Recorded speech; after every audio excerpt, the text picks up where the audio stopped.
Hello and welcome back to my channel. In this video we are going to discuss the October-November 2019 970911 question number 5th, 6th, 7th and 8th. So let's start with the first part. Given that 4 tan x plus 3 cos x plus 1 over cos x is equal to 0, show without using a calculator that sine of x is equal to minus 2 over 3. So we can see tan x here, and we know that in AS level we only have the two identities. One is tan x is equal to sine x over cos x, and the other is cos square x plus sine square x is equal to 1. So first of all we'll convert this tan x into sine over cos. So we'll get 4 sine x upon cos x plus this. Now multiply the whole equation by cos x. Multiplying the whole equation by cos x, we will get 4 sine x only, because cos x will be cancelled, plus 3 cos square x plus 1 is equal to 0. I multiplied everywhere by cos x, and hence now I can use, because we require the sine x, so we'll not use the cos x here. So I'll convert this cos square x by the identity cos square x minus sine square x is equal to 1. So we will get 4 sine x plus 3 times 1 minus sine square x plus 1 is equal to 0. Now I'll transfer the whole thing to the other side. So we'll get this, because the sign will be changed, and now we can see this is the quadratic in sine x. So I'll factorize it. It's like this 3 sine square x is 3 4s are 12, so minus 6 sine x and plus 2 sine x minus 4 is equal to 0. Now we can factorize it, and we'll get 3 sine x from here, and we'll get sine x minus 2. Similarly, from here we can get 2 common, and we'll get sine x minus 2. So ultimately we got this sine x minus 2 into 3 sine x plus 2 is equal to 0. From here we will get sine x as 2 and sine x as minus 2 over 3. But we know that sine x is always between minus 1 to 1. So this is not possible. It is not possible. So only possibility is sine x will be minus 2 by 3. That's the solution. I hope it is clear. Let's do the next part of this. So the second part is, hence showing all the necessary working, solve the equation this. And we can see at the place of theta or x, here it is 2x minus 20. So we can compare it, and we will get from the first part that sine of this angle, that is 2x minus 20 degree, will be equal to minus 2 by 3 directly. And let's change the values where it varies. It varies from 1 to 0 to 180. X varies from 0 to 180. So 2x minus 20 will vary from minus 20 to 360 minus 20, that is 340. So we'll solve from here. First value we'll get from calculator, that is from doing sine inverse of minus 2 by 3, and it is minus 41.81. till 4 significant figure I have written. It's not required, but I have written till here. I could have written minus 41.8 degree. But now the next angle, in sine case, we know the next angle we get it from the symmetric property. Symmetric property is, it is going to be 180 minus the previous angle,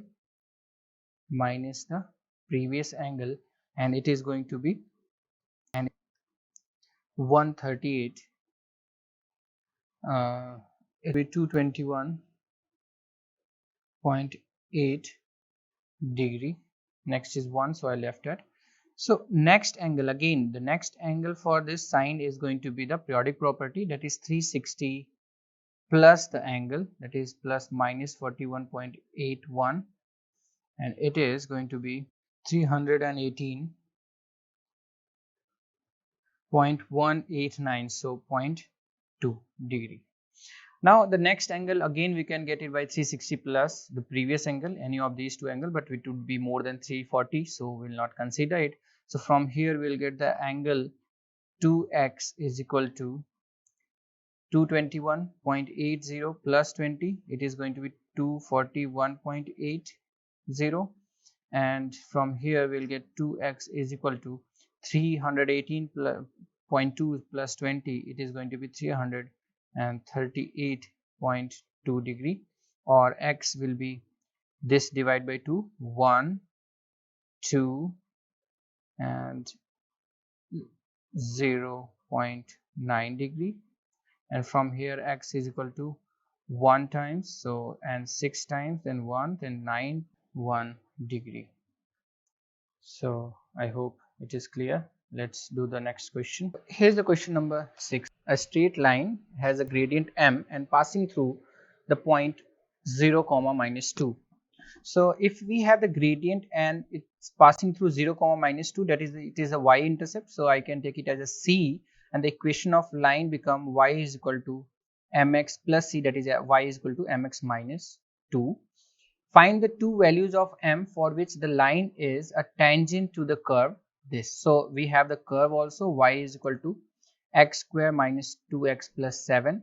So we'll find the intersection point, and we'll for the tangent, the intersection point, there should be only one intersection point, that is intersection that is the discriminant in the quadratic equation will be 0.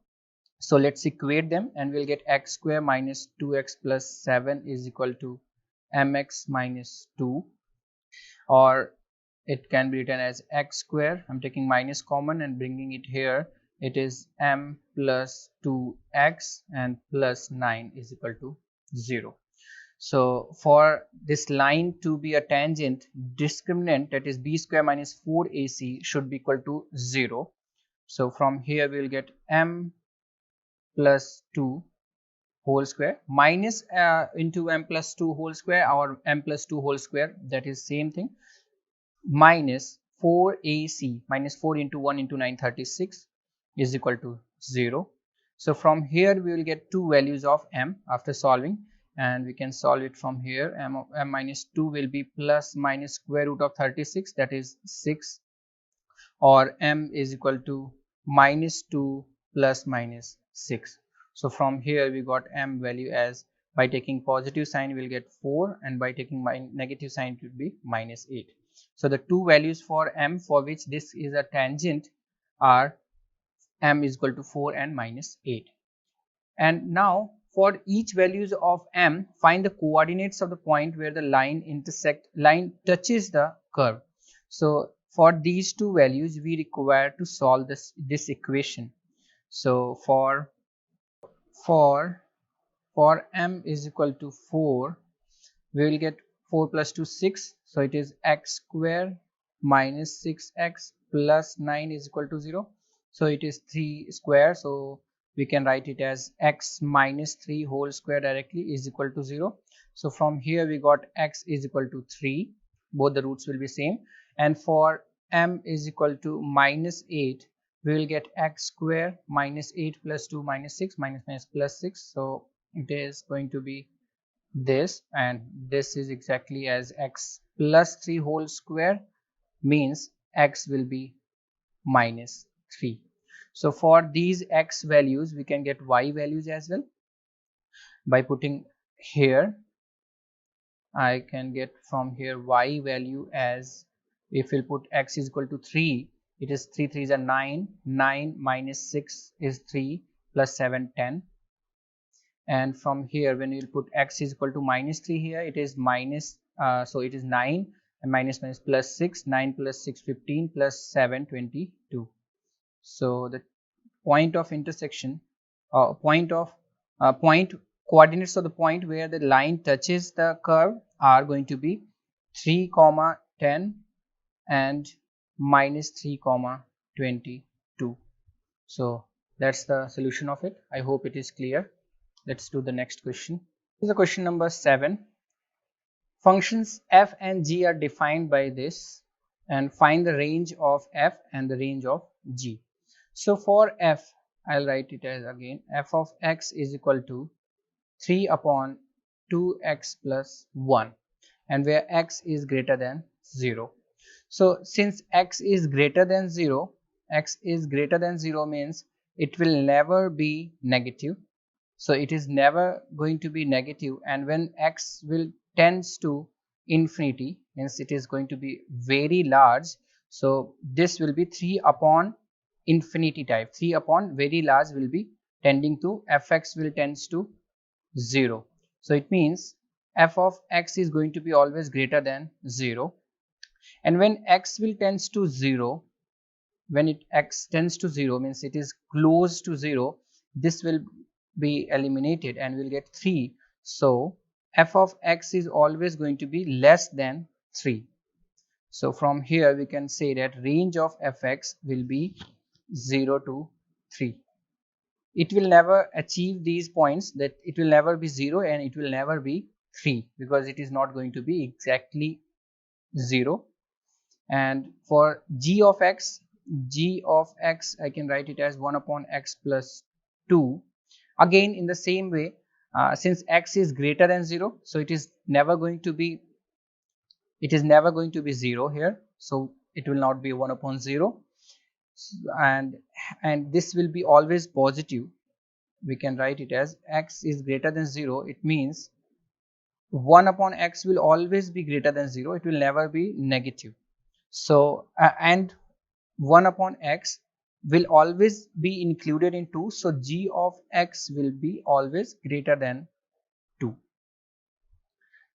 As x tends to infinity, it would be 0, otherwise it is always going to be added in the 2, so g of x is always going to be greater than 2. So these are the range of f and g.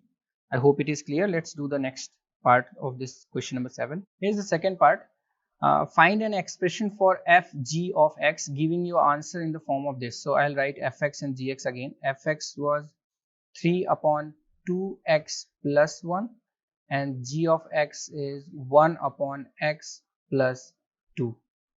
So f g of x, I'll write it as f of g of x. This is the input for fx, and hence it is going to be f of 1 upon x plus 2, and which can be written as, this is the x for fx function, so it is going to be 3 upon 2 times 1 upon x plus 2 plus 1, and we'll simplify it. Would be 3 upon, I'm taking x common LCM, and it is 2 plus 4x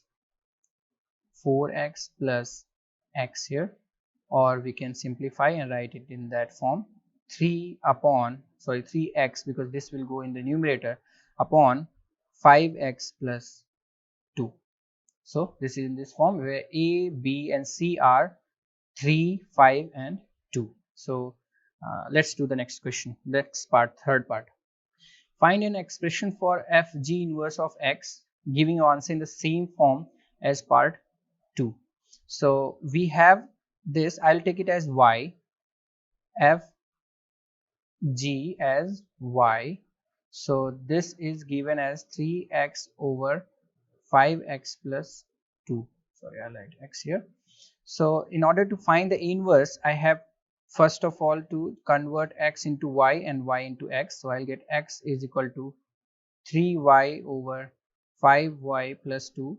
It's not required, but I'll write in this way because this is a fixed pattern. Now I'll make the y as a subject, and that y will be converted into fg inverse. So it becomes 5xy plus 2x is equal to 3y. I'll take this y term one side. I'll get 5xy minus 3y is equal to minus 2x. Or in order to remove this minus, I'll multiply by minus everywhere, and I'll get 3y minus 5xy is equal to 2x, or y common, it is 3 minus 5x is equal to 2x, or this is y is equal to 2x upon 3 minus 5x. So I could have written minus 5x plus 3, that is fine, and this is actually the inverse of fg inverse, fg inverse of fg. So I'll write it as fg inverse of x will be 2x upon 3 minus 5x. So that's the answer of it. Let's do the next question. Here's the question number 8. The diagram shows a sector OAC. OAC, this is a sector of a circle with center O. Tangents AB and CB to the circle meet at B. These are the tangents. So this angle will be 90 degree, of course. And the arc AC is of length 6 centimeter. Angle AOC is 3 by 8 pi. So we know that arc length, arc AC will be r theta, because it's in the radian, so it is r theta. R is OA into theta is 3 by 8 pi. So we need to find the length of OA. From here we can calculate 6 is equal to OA, so it is 6 is equal to OA into 3 pi over 8. So we can cancel this from here also, and we'll get OA is equal to 8 to just 16 over pi. It is going to be 5.0929, so it is 3 till 4th significant figure. This is the answer in the centimeter, of course, because this is given in the centimeter. So let's do the next part. Here's the next part. Find the perimeter of the shaded region. Let me bring the diagram here. So this is the diagram. Now we have this value OA as either 16 by pi, or we can write it as 5.093, any value we can take. So now we need to find the perimeter, and we know that this is going to, if we'll join O to B, these two are going to be equal because they are tangent from the one point to the circle. These two are equal because they are radii. So, and this is common. So OAB and OCB are congruent triangle, and this is 90 degree. So this angle will be divided into two parts. So total angle is 3 by 8 pi. So this angle will be 3 by 16 pi. So we'll use tan of the tangent of this angle so that we get the AB. So from here, tan of 3 pi over 16 is equal to, it is AB upon OA.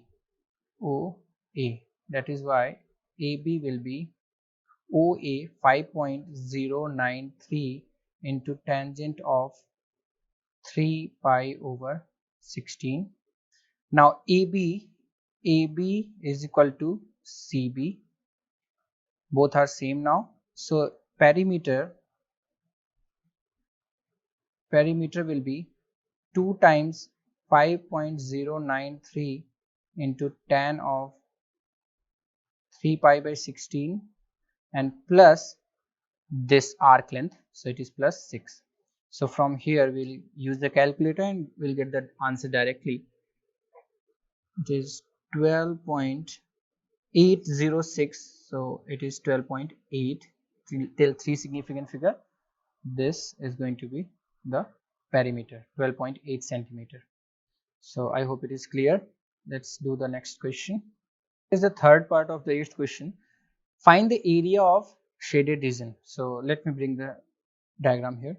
So in order to find the area of shaded region, first of all we'll find the area of this quadrilateral, and we know that quadrilateral is divided into two right angle triangle. So we can find the area by using the half into base into height, and we have all the length. This length is 5.093 and this length is 5.093 into tan of 3 pi by 16. So now we only need to find the area of the sector and the area of triangle, and 2 times of area of triangle will give the area of quadrilateral, and we'll subtract the area of sector. So required area, or let's find the area of quadrilateral. Area of OABC will be 2 times area of the triangle, this triangle, and that is 1 upon 2 half into base is 5.093 into height is 5.093 tangent of 3 pi over 16, and area of sector